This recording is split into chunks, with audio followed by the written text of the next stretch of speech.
I'm so very glad you've decided to join us. I believe you'll find it worth your while.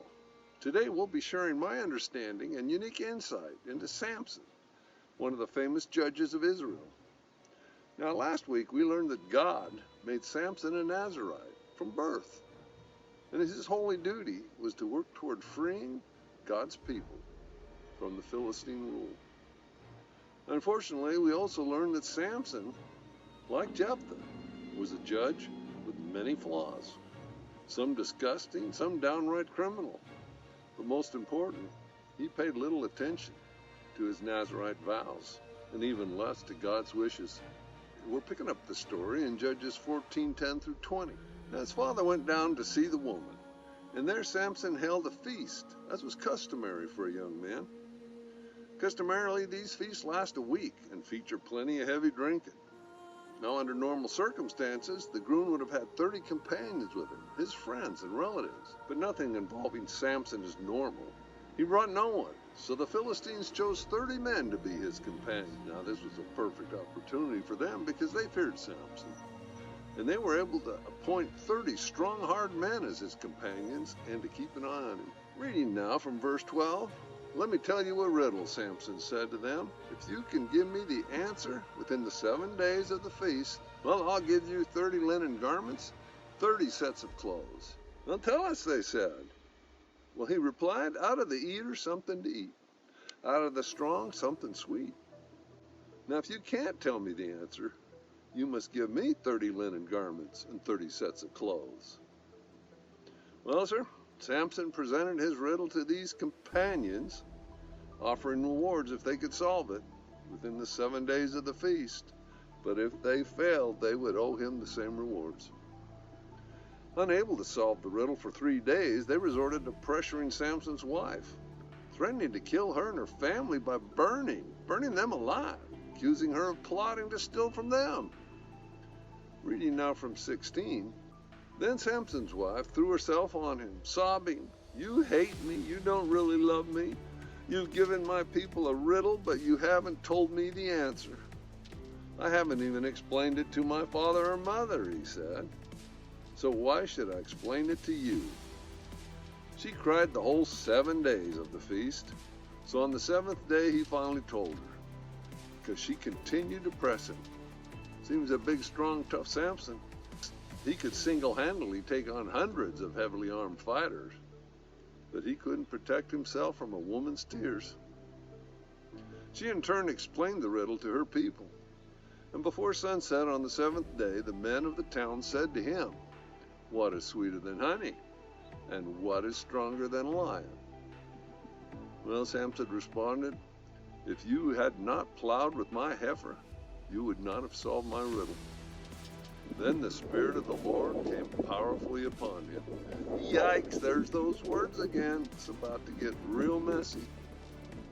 So he went down to Ashkelon, and he struck down 30 of their men, stripped them of everything, and gave their clothes to those who had explained the riddle.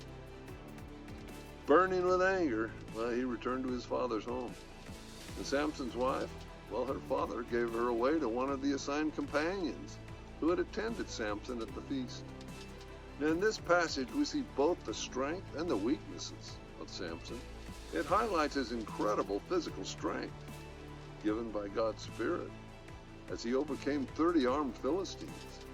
However, it also reveals his lack of judgment and concern of God's will, and his weakness for women's tears, as he allowed himself to be manipulated by his Philistine wife.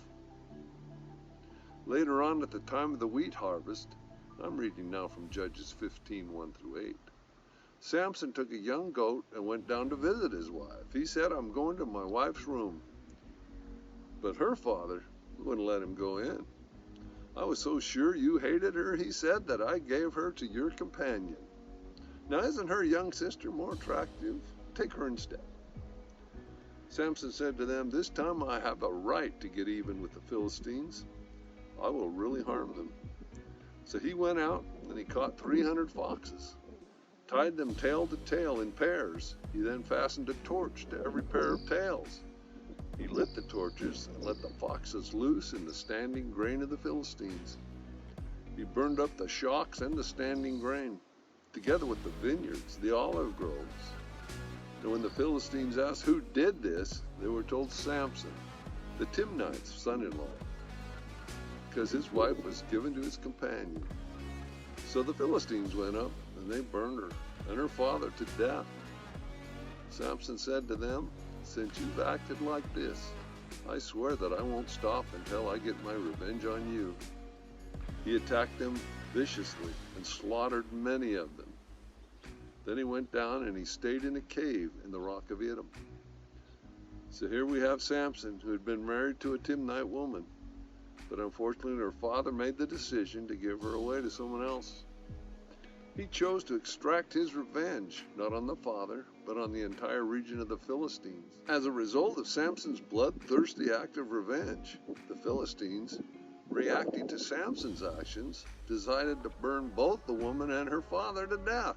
Now we can all empathize with Samson wanting justice, but let's be honest, his reaction was way over the top. It was revenge, pure and simple, not God's justice. He didn't seek guidance from God, certainly didn't show any compassion or forgiveness. No, sir.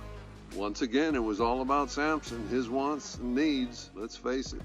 He was the one that created this whole mess in the first place.